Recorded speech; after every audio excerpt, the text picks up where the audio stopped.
Hello everyone, कैसे हैं आप लोग। आई होप कि आप लोग बहुत ही अच्छे होंगे और अच्छे से पढ़ाई भी कर रहे होंगे। तो आज से हम स्टार्ट करने वाले हैं एक नया सीरीज जहां पे हम लोग क्लास 12 इंग्लिश के ढेर सारे इंपॉर्टेंट ऑब्जेक्टिव क्वेश्चंस को करेंगे। तो आज है सेट नंबर 1 की बारी, तो चलिए शुरू करते हैं। क्वेश्चन नंबर 1 में है कि the Gujarati equivalent for civilization means, यानी गुजरात में सिविलाइजेशन का क्या मतलब होता है। तो आपको पता होना चाहिए कि गुजरात में सिविलाइजेशन का मतलब होता है अच्छा आचरण, जिसको इंग्लिश में हम लोग कहते हैं good conduct. So option number C इसका करेक्ट आंसर हो जाएगा। तो इस पे लगाते हैं टिक और चलते हैं अगले सवाल की तरफ। क्वेश्चन नंबर 2 में है कि no civilization have all man attend dash. तो आपको पता होना चाहिए कि दुनिया का कोई भी सभ्यता हो, वहां पे सभी के सभी लोग जो हैं वो परफेक्ट नहीं होते हैं। इसलिए हम कह सकते हैं कि in no civilization have all man attend perfection. So option number C इसका करेक्ट आंसर हो जाएगा। तो इस पे लगाते हैं टिक और चलते हैं अगले सवाल की तरफ। क्वेश्चन नंबर 3 में है कि civilization is that mode of conduct which points out a man the path of duty is from dash. यानी यह जो लाइन है जहाँ पे लिखा गया है कि सभ्यता आचरण की वह पद्धति है जो मनुष्य को अपना कर्तव्य करना सिखाती है, यह लाइन किस चैप्टर से लिया गया है। तो आपको पता होना चाहिए कि यह जो लाइन है वह चैप्टर नंबर 1 से लिया गया है, जिसका नाम है Indian civilization and culture. So option number A इसका करेक्ट आंसर हो जाएगा। तो इस पे लगाते हैं टिक और चलते हैं अगले सवाल की तरफ। क्वेश्चन नंबर 4 में है कि doctor Zakir Hussain was born in dash, यानी डॉक्टर जाकिर हुसैन का जन्म कहाँ पे हुआ था। तो आपको पता होना चाहिए कि डॉक्टर जाकिर हुसैन का जन्म हैदराबाद में हुआ था। सो ऑप्शन नंबर सी इसका करेक्ट आंसर हो जाएगा। तो इस पे लगाते हैं टिक और चलते हैं अगले सवाल की तरफ। क्वेश्चन नंबर 5 में है कि doctor Zakir Hussain was an eminent dash. तो ये हमें चैप्टर नंबर 2 यानी भारत इज माई होम में बताया गया है कि डॉक्टर जाकिर हुसैन एक एमिनेंट एजुकेशनिस्ट थे। एजुकेशनिस्ट का मतलब होता है शिक्षाविद, यानी जो लोग बहुत ही ज़्यादा पढ़े लिखे होते हैं और पढ़ाई के प्रति काफ़ी जागरूक होते हैं। सो ऑप्शन नंबर सी इसका करेक्ट आंसर हो जाएगा। तो इस पे लगाते हैं टिक और चलते हैं अगले सवाल की तरफ। क्वेश्चन नंबर 6 में है कि doctor Radha Krishnan never lost his faith in dash, यानी डॉक्टर सर्वपल्ली राधाकृष्णन ने अपना विश्वास को किस चीज में नहीं खोया था। तो ये भी हमें चैप्टर नंबर 2 यानी भारत इज माई होम में बताया गया है कि डॉक्टर सर्वपल्ली राधाकृष्णन ने अपने विश्वास को मानव की मानवता में नहीं खोया था, यानी उन्हें पूर्ण रूप से किसी मनुष्य के मानवता में यानी ह्यूमैनिटी में काफ़ी विश्वास था। So option number B essential humanity of man इसका करेक्ट आंसर हो जाएगा। तो इस पे लगाते हैं टिक और चलते हैं अगले सवाल की तरफ। क्वेश्चन नंबर 7 में है कि doctor Zakir Hussain had also served as the governor of dash, यानी डॉक्टर जाकिर हुसैन ने किस राज्य का गवर्नर यानी राज्यपाल की तरह भी कार्य किया है। आपको पता होना चाहिए कि डॉक्टर जाकिर हुसैन भारत के प्रेसिडेंट यानी राष्ट्रपति बनने से पहले बिहार के गवर्नर भी थे। तो ऑप्शन नंबर सी बिहार इसका करेक्ट आंसर हो जाएगा। तो इस पे लगाते हैं टिक और चलते हैं अगले सवाल की तरफ। क्वेश्चन नंबर 8 में है कि नानू काका डैश बिफोर ही स्पोक, यानी नानू काका ने बोलने से पहले क्या किया। तो ये हमें चैप्टर नंबर 3 यानी अ पिंच ऑफ स्नफ में बताया गया है कि नानू काका ने बोलने से पहले कुछ खैनी को सूंघा। सो इसका करेक्ट आंसर हो जाएगा कि Nanu Kaka inhaled some snuff before he spoke. So option number C इसका करेक्ट आंसर हो जाएगा। तो इस पे लगाते हैं टिक और चलते हैं अगले सवाल की तरफ। क्वेश्चन नंबर 9 में है कि Manohar Malgonkar story is full of wit and dash, यानी chapter number 3 a pinch of snuff के जो लेखक हैं जिनका नाम है मनोहर मलगांवकर, उनकी जितनी भी कहानियां होती थी वह विट्स यानी चतुराइयों से और किस चीज़ से भरी हुई होती थी। तो आपको पता होना चाहिए कि मनोहर मलगांवकर की कहानियां चतुराई और ह्यूमर यानी हास्य से यानी कॉमेडी से भरी हुई होती थी। सो ऑप्शन नंबर ए इसका करेक्ट आंसर हो जाएगा। तो इस पे लगाते हैं टिक और चलते हैं अगले सवाल की तरफ। क्वेश्चन नंबर 10 में है कि Nanu Kaka manage to travel in the second class on a ticket of dash. तो ये भी हमें कहानी में बताया गया है कि नानू काका ने थर्ड क्लास का टिकट लिया था, लेकिन थर्ड क्लास में जगह ना मिलने के कारण वह सेकेंड क्लास में ट्रेवल करके आए थे। सो हम कह सकते हैं कि Nanu Kaka manage to travel in the second class on a ticket of third class. So option number D इसका करेक्ट आंसर हो जाएगा। तो इस पे लगाते हैं टिक और चलते हैं अगले सवाल की तरफ। क्वेश्चन नंबर 11 में है कि हु ट्रेवल्ड फ्री विथ नानू काका, यानी नानू काका के साथ फ्री में कौन यात्रा करके आया था। तो आपको पता होना चाहिए कि नानू काका अपने साथ एक थैली लेकर के आए थे और उस थैली में एक बिल्ली का बच्चा था। सो हम कह सकते हैं कि नानू काका के साथ बिल्ली का बच्चा, जिसको हम लोग इंग्लिश में किटन कहते हैं, वो फ्री में यात्रा करके आया था। So option number D kitten इसका करेक्ट आंसर हो जाएगा। तो इस पे लगाते हैं टिक और चलते हैं अगले सवाल की तरफ। क्वेश्चन नंबर 12 में है कि नानू काका वॉज इंस्टॉल इन डैश, यानी जब नानू काका लेखक के घर पहुंचते हैं तो वो कहाँ पे रहते हैं। तो ये भी हमें कहानी में बताया गया है कि नानू काका जैसे ही लेखक के घर पहुंचते हैं तो वो लेखक के बेडरूम में रहते हैं। So option number C authors bedroom इसका करेक्ट आंसर हो जाएगा। तो इस पे लगाते हैं टिक और चलते हैं अगले सवाल की तरफ। क्वेश्चन नंबर 13 में है कि I have a dream is a part of dash, यानी यह जो चैप्टर है जिसका नाम है आई हैव अ ड्रीम, यह किसका हिस्सा है? तो ये भी हमें चैप्टर के इंट्रोडक्शन में ही बताया गया है कि आई हैव अ ड्रीम एक स्पीच यानी एक भाषण का हिस्सा है। So option number D speech इसका करेक्ट आंसर हो जाएगा। तो इस पे लगाते हैं टिक और चलते हैं अगले सवाल की तरफ। क्वेश्चन नंबर 14 में है कि my children will not B judged by the dash of their skin. देखिए यह जो लाइन है ये मार्टिन लूथर किंग अपने स्पीच में कहते हुए कह रहे हैं कि मेरे जो बच्चे होंगे उनको त्वचा के रंग के अनुसार कभी उनको जज नहीं किया जाएगा। यानी हम कह सकते हैं कि my children will not be जज by the colour of their skin.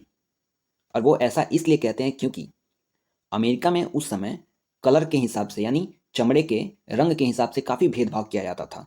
So Martin Luther king ऐसे कहते हैं कि मेरे जो बच्चे होंगे उनको कभी भी उनके त्वचा के रंग के अनुसार कभी भेदभाव नहीं किया जाएगा। सो option number A colour of the skin इसका करेक्ट आंसर हो जाएगा। तो इस पे लगाते हैं टिक और चलते हैं अगले सवाल की तरफ। क्वेश्चन नंबर 15 में है कि Martin Luther King junior asked the black people to continue working with dash. यानी मार्टिन लूथर किंग जूनियर जब अपना स्पीच दे रहे थे तो उन्होंने ब्लैक पीपल्स को यानी जो काले लोग थे उनको कहा कि हमें फेथ के साथ यानी विश्वास के साथ अपने कार्य को करते रहना चाहिए। So option number C faith इसका करेक्ट आंसर हो जाएगा। तो इस पे लगाते हैं टिक और चलते हैं अगले सवाल की तरफ। क्वेश्चन नंबर 16 में है कि emancipation proclamation gave the Negro dash. यानी जब मुक्ति उद्घोषणा हुई तो जो नेग्रो पीपल थे यानी अमेरिका के जो काले लोग थे उनको क्या मिला? तो ये भी हमें चैप्टर में बताया गया है कि इमेंसिपेशन प्रोक्लेमेशन यानी मुक्ति उद्घोषणा के बाद नेग्रो पीपल को गुलामी से आज़ादी मिल गई। So option number B freedom from slavery इसका करेक्ट आंसर हो जाएगा। तो इस पे लगाते हैं टिक और चलते हैं अगले सवाल की तरफ। क्वेश्चन नंबर 17 में है कि the taming of dash animal made life much pleasant. यानी कौन से जानवरों को पालने के बाद या फिर अपने वश में करने के बाद मनुष्य का जीवन काफ़ी खुशहाल बन गया।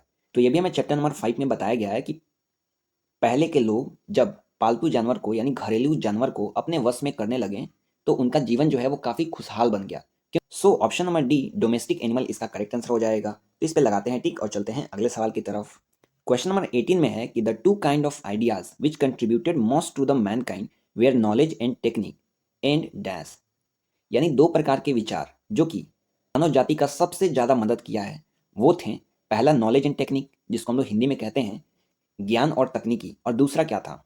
तो ये भी हमें चैप्टर के अंदर बताया गया है कि दो आइडियाज जो कि मानव जाति के लिए सबसे ज़्यादा महत्वपूर्ण था और उनकी सबसे ज़्यादा मदद किया, वो पहला था नॉलेज एंड टेक्निक जिसको हम लोग हिंदी में कहते हैं ज्ञान और तकनीकी, और दूसरा था moral and politics. Moral and politics का मतलब होता है नैतिकता और राजनीति। सो ऑप्शन नंबर बी इसका करेक्ट आंसर हो जाएगा। तो इस पे लगाते हैं टिक और चलते हैं अगले सवाल की तरफ। क्वेश्चन नंबर 19 में है कि all technological changes causes dash problems. यानी जितने भी तकनीकी बदलाव हुए हैं उससे किस तरीके का प्रॉब्लम यानी परेशानी हुई। तो ये भी हमें चैप्टर के अंदर बताया गया है कि जितने भी तकनीकी बदलाव किए गए हैं उससे सोशल प्रॉब्लम्स यानी सामाजिक स्तर पे बहुत सारी प्रॉब्लम्स यानी मुसीबतें आई। So option number A social इसका करेक्ट आंसर हो जाएगा। तो इस पे लगाते हैं टिक और चलते हैं अगले सवाल की तरफ। क्वेश्चन नंबर 20 में है कि Bertrand Russell was also a dash. यानी चैप्टर नंबर 5 के जो लेखक हैं जिनका नाम है बर्ट्रैंड रसेल, यह क्या थे? तो ये भी हमें चैप्टर के शुरुआत में ही बताया गया है कि बर्ट्रैंड रसेल एक लेखक तो थे ही, इसके साथ साथ वह एक मैथमेटिशियन यानी एक गणितज्ञ भी थे। सो ऑप्शन नंबर सी इसका करेक्ट आंसर हो जाएगा। तो इस पे लगाते हैं टिक और चलते हैं अगले सवाल की तरफ। क्वेश्चन नंबर 21 में है कि according to Bertrand Russell dash die in large numbers in winter. यानी बर्ट्रैंड रसेल के अनुसार कौन ऐसे जीव हैं जो कि विंटर सीजन में यानी ठंडा के मौसम में बहुत ही ज़्यादा मात्रा में मर जाते हैं। तो चैप्टर नंबर 5 में बर्ट्रैंड रसेल कहते हैं कि ठंडा के दिनों में जो पक्षी हैं यानी बर्ड्स हैं उनकी बहुत ही ज़्यादा मृत्यु हो जाती है, क्योंकि ठंडा के दिन में उनको सही प्रकार से खाना नहीं मिल पाता है। और जो पक्षी माइग्रेट करके दूसरे जगह पे चले जाते हैं वो तो जीवित रह जाते हैं, लेकिन जो सेम जगह पे रुक जाते हैं उनको खाना ना मिलने के कारण उनकी मृत्यु हो जाती है। So option number D birds इसका करेक्ट आंसर हो जाएगा। तो इस पे लगाते हैं टिक और चलते हैं अगले सवाल की तरफ। क्वेश्चन नंबर 22 में है कि SEBI was passionately interested in dash. यानी सेबी नाम का जो लड़का था उसको किस चीज़ में सबसे ज़्यादा रुचि थी। तो ये भी हमें चैप्टर नंबर 6 में बताया गया है कि सेबी को गार्ड्स यानी लौकी में बहुत ज़्यादा रुचि थी। So option number C guards इसका करेक्ट आंसर हो जाएगा। तो इस पे लगाते हैं टिक और चलते हैं अगले सवाल की तरफ। क्वेश्चन नंबर 23 में है कि Sebi would examine the dash as soon as he got up. यानी सुबह उठने के साथ सेबी सबसे पहला कार्य को क्या करता था। तो ये भी हमें चैप्टर के अंदर बताया गया है कि सुबह उठते ही सेबी सबसे पहले अपने गार्ड्स यानी लौकी को जाकर के चेक करता था, उन्हें देखता था। सो ऑप्शन नंबर ए गार्ड्स इसका करेक्ट आंसर हो जाएगा। तो इस पे लगाते हैं टिक और चलते हैं अगले सवाल की तरफ। क्वेश्चन नंबर 24 में है कि the types of guard that appeal to Sebi was dash, यानी किस तरीके की लॉ की सेबी को सबसे ज़्यादा पसंद आती थी। तो ये भी हमें चैप्टर के अंदर बताया गया है कि इवन एंड सिमेट्रिकल, यानी जो लॉ की टेढ़ा मेढ़ा नहीं होता था, एकदम सीधा होता था और अच्छा दिखता था, वैसा लॉ की सेबी को काफ़ी पसंद आता था। So option number C even and symmetrical इसका करेक्ट आंसर हो जाएगा। तो इस पे लगाते हैं टिक और चलते हैं अगले सवाल की तरफ। क्वेश्चन नंबर 25 में है कि the teacher who caught Sebi doing with guards in the class dash, यानी जब टीचर ने सेबी को क्लास में लॉकी के साथ खेलते हुए पकड़ा तो उन्होंने सेबी के साथ क्या किया। तो ये भी हमें चैप्टर के अंदर बताया गया है कि जब टीचर ने सेबी को गार्ड्स के साथ क्लास में खेलते हुए पकड़ा तो उन्होंने उसको पनिश किया, यानी दंड दिया। सो ऑप्शन नंबर डी इसका करेक्ट आंसर हो जाएगा। तो इस पे लगाते हैं टिक और चलते हैं अगले सवाल की तरफ। क्वेश्चन नंबर 26 में है कि the teacher made complain against Sebi to his dash, यानी शिक्षक ने सेबी का कंप्लेन यानी शिकायत किससे किया। तो ये भी हमें चैप्टर में बताया गया है कि शिक्षक ने सेबी का कंप्लेन उसके माता से किया। So option number B mother इसका करेक्ट आंसर हो जाएगा। तो इस पे लगाते हैं टिक और चलते हैं अगले सवाल की तरफ। क्वेश्चन नंबर 27 में है कि on the occasion musical program is given by dash. तो यह जो सवाल है वो चैप्टर नंबर 7 यानी अ चाइल्ड इज बॉर्न का सवाल है, जहाँ पे हमें बताया गया है कि जब भी किसी के घर में संतान आता है तो वहाँ पे जो म्यूजिकल प्रोग्राम किया जाता है वह किसके द्वारा आयोजित किया जाता है। तो ये भी हमें चैप्टर के अंदर बताया गया है कि म्यूजिकल प्रोग्राम को महिलाओं के द्वारा और लड़कियों के द्वारा आयोजित किया जाता है। So option number C by the womens and girls इसका करेक्ट आंसर हो जाएगा। तो इस पे लगाते हैं टिक और चलते हैं अगले सवाल की तरफ। क्वेश्चन नंबर 28 में है कि the ceremony is held dash, यानी यह जो सेरेमनी है यानी प्रोग्राम है वह किसके लिए मनाया जाता है। तो ये भी हमें चैप्टर में बताया गया है कि चाहे किसी घर में लड़का पैदा हो या फिर लड़की पैदा हो, तो ये जो प्रोग्राम है यानी खुशी है वो दोनों के लिए ही मनाया जाता है। So option number C for both इसका करेक्ट आंसर हो जाएगा। तो इस पे लगाते हैं टिक और चलते हैं अगले सवाल की तरफ। क्वेश्चन नंबर 29 में है कि in Bangladesh children are looked after by the dash, यानी बांग्लादेश में बच्चों का ख्याल कौन रखता है। तो ये भी हमें चैप्टर के अंदर बताया गया है कि बांग्लादेश में बच्चों का ख्याल पूरी की पूरी फैमिली यानी परिवार के सभी सदस्य रखते हैं। So option number C whole family इसका करेक्ट आंसर हो जाएगा। तो इस पे लगाते हैं टिक और चलते हैं अगले सवाल की तरफ। क्वेश्चन नंबर 30 में है कि who has written a child is born, यानी ये जो चैप्टर है जिसका नाम है अ चाइल्ड इज बॉर्न, इसको किसने लिखा है। तो ये हमें चैप्टर के इंट्रोडक्शन में ही बताया गया है कि अ चाइल्ड इज बॉर्न को जर्मेन ग्रीड यानी जी ग्रीड ने लिखा है। सो ऑप्शन नंबर सी जी ग्रीड इसका करेक्ट आंसर हो जाएगा। तो इस पे लगाते हैं टिक और चलते हैं अगले सवाल की तरफ। क्वेश्चन नंबर 31 में है कि during pregnancy a women prefer her mothers house because, यानी जब भी कोई महिला गर्भवती होती हैं तो आमतौर पे वह अपने माता पिता के घर चली जाती हैं, और वह ऐसा किस लिए करती हैं। तो आपको पता होना चाहिए कि गर्भवती महिला अपने माता पिता के घर इसलिए जाती हैं क्योंकि वहाँ पे उनका अच्छे तरीके से ख्याल रखा जाता है। सो हम कह सकते हैं कि ऑप्शन नंबर ए जहाँ पे लिखा है कि सी गेट्स प्रॉपर केयर देयर, ये करेक्ट आंसर हो जाएगा। तो इस पर लगाते हैं टिक और चलते हैं अगले सवाल की तरफ। क्वेश्चन नंबर 32 में है कि the news in the newspaper is generally dash. तो यह सवाल चैप्टर नंबर 8 से लिया गया है जिसका नाम है how free is the press, और इसमें पूछा गया है कि जो न्यूज़पेपर में लिखी जाती है, प्रकाशित की जाती है, वह किस तरीके की होती है।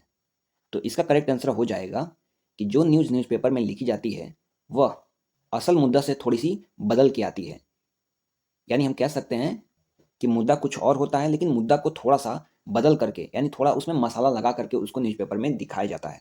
So option number B somewhat changed इसका करेक्ट आंसर हो जाएगा। इस पे लगाते हैं टिक और चलते हैं अगले सवाल की तरफ। क्वेश्चन नंबर 33 में है कि decent journalist and responsible editor are not please with present affairs dash, यानी जो डिसेंट जर्नलिस्ट हैं यानी आजकल के जो पत्रकार हैं और जो एडिटर्स यानी संपादक हैं वो वर्तमान मामलों से खुश नहीं है। यह बात सत्य है या फिर असत्य है।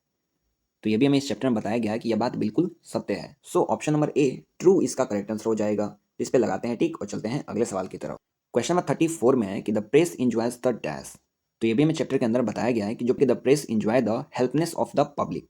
सो ऑप्शन नंबर बी इसका करेक्ट आंसर हो जाएगा। तो इस पे लगाते हैं टिक और चलते हैं अगले सवाल की तरफ। नंबर 35 में है कि the editorial policy of A popular daily is control by dash, यानी जो फेमस न्यूज़पेपर होता है उसकी एडिटोरियल पॉलिसी यानी किस प्रकार की न्यूज़ छपेगी, किस प्रकार की न्यूज़ नहीं छपेगी, या कितने फैक्टर्स के द्वारा कंट्रोल किया जाता है। तो ये भी हमें चैप्टर के अंदर बताया गया है कि एडिटोरियल पॉलिसी को दो मुख्य फैक्टर्स के द्वारा कंट्रोल किया जाता है। So option number A two chief factors इसका करेक्ट आंसर हो जाएगा। तो इस पे लगाते हैं टिक और चलते हैं अगले सवाल की तरफ। क्वेश्चन नंबर 36 में है कि the policy of A newspaper is largely determined by dash, यानी किसी भी समाचार पत्र की जो नीति होती है, पॉलिसी होती है, वो काफ़ी हद तक किसके द्वारा निर्धारित की जाती है। तो ये भी इस चैप्टर में बताया गया है कि किसी समाचार पत्र की जो नीति होती है वो काफ़ी हद तक उसके मालिक के द्वारा यानी प्रोपराइटर के द्वारा निर्धारित की जाती है। सो ऑप्शन नंबर सी इसका करेक्ट आंसर हो जाएगा। तो इस पे लगाते हैं टिक और चलते हैं अगले सवाल की तरफ। क्वेश्चन नंबर 37 में है कि his hens they are producing an average of dash, यानी यह जो सवाल है यह चैप्टर नंबर 9 से लिया गया है जिसका नाम है द अर्थ। तो इसमें पूछा गया है, चैप्टर में एक बेंजी नाम का लड़का होता है और उसकी कुछ मुर्गियाँ होती हैं। तो हमसे सवाल में पूछा जा रहा है कि उसकी जो मुर्गियाँ हैं वह औसत कितने अंडे देती थी। तो ये भी हमें चैप्टर के अंदर बताया गया है कि बेंजी की मुर्गियाँ लगभग 100 अंडे देती थी। So option number C 100 eggs इसका करेक्ट आंसर हो जाएगा। इस पे लगाते हैं टिक और चलते हैं अगले सवाल की तरफ। क्वेश्चन नंबर 38 में है कि बेंजीज फादर वॉज डैश, यानी बेंजी के जो पिता थे वह क्या थे। तो इस चैप्टर में बताया गया कि बेंजी के पिता एक प्रीचर थे, यानी उपदेशक थे, यानी लोगों को वो ज्ञान देते रहते थे। सो ऑप्शन नंबर सी इसका करेक्ट आंसर हो जाएगा। तो इस पे लगाते हैं टिक और चलते हैं अगले सवाल की तरफ। क्वेश्चन नंबर 39 में है कि Benjy's parent planned a ceremony when he was dash, यानी बेंजी के जो माता पिता थे उसके लिए एक सेरेमनी यानी एक प्रोग्राम का आयोजन किए थे जब वो कितने साल का हो गया था। तो ये भी हमें चैप्टर के अंदर बताया गया है कि जब बेंजी 21 साल का यानी 21 ईयर्स का हो गया तो उसके माता पिता ने उसके लिए एक सेरेमनी यानी एक प्रोग्राम का आयोजन किया। सो ऑप्शन नंबर सी 21 इसका करेक्ट आंसर हो जाएगा। तो इस पे लगाते हैं टिक और चलते हैं अगले सवाल की तरफ। क्वेश्चन नंबर 40 में है कि H E Bates was born in dash, यानी चैप्टर नंबर 9 द अर्थ के जो लेखक हैं जिनका नाम है एची बेट्स, उनका जन्म कब हुआ था। तो ये हमें चैप्टर के इंट्रोडक्शन यानी शुरुआत में ही बताया गया है कि एची बेट्स का जन्म 1905 में हुआ था। सो ऑप्शन नंबर बी 1905 इसका करेक्ट आंसर हो जाएगा। तो इस पे लगाते हैं टिक और चलते हैं अगले सवाल की तरफ। तो आई होप कि यहाँ तक आपको अच्छे तरीके से समझ में आ रहा होगा और आप भी हमारे साथ इन सभी सवालों का जवाब देते चल रहे होंगे। और बाकी अगर इस लेक्चर का अगर आपको पीडीएफ चाहिए तो आप टेलीग्राम पे जाकर के सर्च कर सकते हैं लर्निंग विजार्ड, और वहाँ पे जो चैनल आएगा उसको आप ज्वाइन कर लीजिएगा। वहाँ पे सभी लेक्चर्स के पीडीएफ नोट्स आपको आसानी से मिल जाते हैं। तो चलिए अगले सवाल पे चलते हैं। क्वेश्चन नंबर 41 में लिखा है कि according to Pearl S. Buck what lesson has India to teach the world, यानी पीएल.एस. बक के अनुसार भारत देश दुनिया को कौन सी पाठ पढ़ा सकता है। तो चैप्टर नंबर 10 में पीएल.एस. बक कहती हैं। क्वेश्चन नंबर 42 में है कि बक्स हैज विजिटेड इंडिया डैश, यानी पीएल.एस. बक भारत देश में किस लिए आई थी। तो ये भी हमें चैप्टर के अंदर बताया गया है कि पीएल.एस. बक भारत देश में दो अलग अलग ग्रुप से मिलने आई थी और उनको सुनने आई थी। So option number D to see and listen to two groups of Indian people इसका करेक्ट आंसर हो जाएगा। तो इस पे लगाते हैं टिक और चलते हैं अगले सवाल की तरफ। नंबर 43 में है कि the young Indian intellectuals were disappointed with the dash, यानी भारत के नौजवान बुद्धिजीवी जो थे वह किस देश के साथ नाराज थे। तो ये भी हमें चैप्टर के अंदर बताया गया है कि भारत के जो बुद्धिजीवी लोग थे वह इंग्लिश यानी इंग्लैंड के लोगों से काफ़ी नाराज थे। सो ऑप्शन नंबर ए इंग्लिश इसका करेक्ट आंसर हो जाएगा। तो इस पे लगाते हैं टिक और चलते हैं अगले सवाल की तरफ। क्वेश्चन नंबर 44 में है कि Indians under the British rule had a life span of just dash, यानी जब भारत में अंग्रेजों का शासन था उस समय भारतीय लोगों की लाइफ स्पैन यानी जीवन की अवधि कितने साल की होती थी। तो ये भी हमें चैप्टर में बताया गया है कि ब्रिटिश रूल यानी अंग्रेजों के शासन के दौरान भारतीय लोगों की जो जीवन काल होती थी वह केवल 27 ईयर्स यानी 27 साल की होती थी। सो ऑप्शन नंबर डी इसका करेक्ट आंसर हो जाएगा। तो इस पे लगाते हैं टिक और चलते हैं अगले सवाल की तरफ। क्वेश्चन नंबर 45 में है कि for all the ills of India the writer blames dash, यानी भारत देश में जितनी भी बुराइयां हैं उसके लिए जो राइटर यानी पीएल.एस. बक हैं वह किसको दोषी करार देती हैं। तो ये भी हमें इस चैप्टर के अंदर बताया गया कि भारत देश में जितनी भी बुराइयां हैं जितने भी परेशानी हैं उसके लिए राइटर यानी पीएल.एस. बक जो हैं वो इंग्लिश रूल को यानी अंग्रेजी शासन को ब्लेम करती हैं। सो ऑप्शन नंबर बी इसका करेक्ट आंसर हो जाएगा। तो इस पे लगाते हैं टिक और चलते हैं अगले सवाल की तरफ। क्वेश्चन नंबर 46 में है कि mister Steven Chubukov is a dash. तो यह जो क्वेश्चन है वो chapter number 11 a marriage proposal से लिया गया है और इसमें हमसे पूछा गया है कि मिस्टर स्टीवन चुबुकोव क्या थे। तो ये भी हमें चैप्टर के अंदर बताया गया है कि मिस्टर स्टीवन चुबुकोव एक लैंड ओनर यानी जमींदार थे। सो ऑप्शन नंबर बी इसका करेक्ट आंसर हो जाएगा। तो इस पे लगाते हैं टिक और चलते हैं अगले सवाल की तरफ। क्वेश्चन नंबर 47 में है कि Lomov ask for dash hand in marriage, यानी लोमोब जो है वह चुबुकोव के घर किसका हाथ मांगने के लिए जाता है। तो ये भी हमें चैप्टर में बताया गया है कि लोमोब मिस्टर चुबुकोव के घर नतालिया का हाथ मांगने जाता है। सो ऑप्शन नंबर सी इसका करेक्ट आंसर हो जाएगा। तो इस पे लगाते हैं टिक और चलते हैं अगले सवाल की तरफ। क्वेश्चन नंबर 48 में है कि the name of Lomov's dog is dash, यानी लोमोव के कुत्ते का नाम क्या था। तो ये भी हमें चैप्टर में बताया गया है कि लोमोव के कुत्ते का नाम था Guess. So option number B इसका करेक्ट आंसर हो जाएगा। तो इस पे लगाते हैं टिक और चलते हैं अगले सवाल की तरफ। क्वेश्चन नंबर 49 में है कि the peasants use the land for dash, यानी किसानों ने जमीन का इस्तेमाल कितने वर्षों के लिए किया था। तो ये भी हमें चैप्टर के अंदर बताया गया है कि किसानों ने जमीन का इस्तेमाल 40 वर्षों के लिए किया था। So option number C 40 years इसका करेक्ट आंसर हो जाएगा। तो इस पे लगाते हैं टिक। चलते हैं अगले प्रश्न की तरफ। क्वेश्चन नंबर 50 में है कि Anton Chekhov was a dash by profession, यानी chapter number 11 a marriage proposal के जो लेखक हैं जिनका नाम है एंटोन चिकोव, वह पेशे से क्या थे। तो ये भी हमें चैप्टर के इंट्रोडक्शन में बताया गया है, यानी शुरुआत में ही बताया गया है कि एंटोन चिकोव पेशे से एक डॉक्टर थे। तो ऑप्शन नंबर डी डॉक्टर इसका करेक्ट आंसर हो जाएगा। तो इस पे लगाते हैं टिक। तो यहाँ पे सेट 1 के 50 महत्वपूर्ण सवाल कंप्लीट होते हैं। आई होप कि आपने भी हमारे साथ इन क्वेश्चंस को सॉल्व किया होगा। आपको 50 में से कितने नंबर हैं इसको आप हमें कमेंट में ज़रूर बताइएगा। साथ ही साथ अगर आपको किसी सवाल में डाउट होगा तो आप हमसे कमेंट में पूछ सकते हैं। और अगर इस लेक्चर का आपको पीडीएफ नोट्स चाहिए तो उसके लिए आप हमारा टेलीग्राम चैनल जिसका नाम है लर्निंग विजार्ड्स, उसको ज्वाइन कर लीजिएगा और वहाँ से आप पीडीएफ को डाउनलोड करके पढ़ सकते हैं। लेक्चर को यहाँ तक देखने के लिए आपका बहुत बहुत धन्यवाद। फिर मिलते हैं आपसे अगले लेक्चर में। Thank you very much.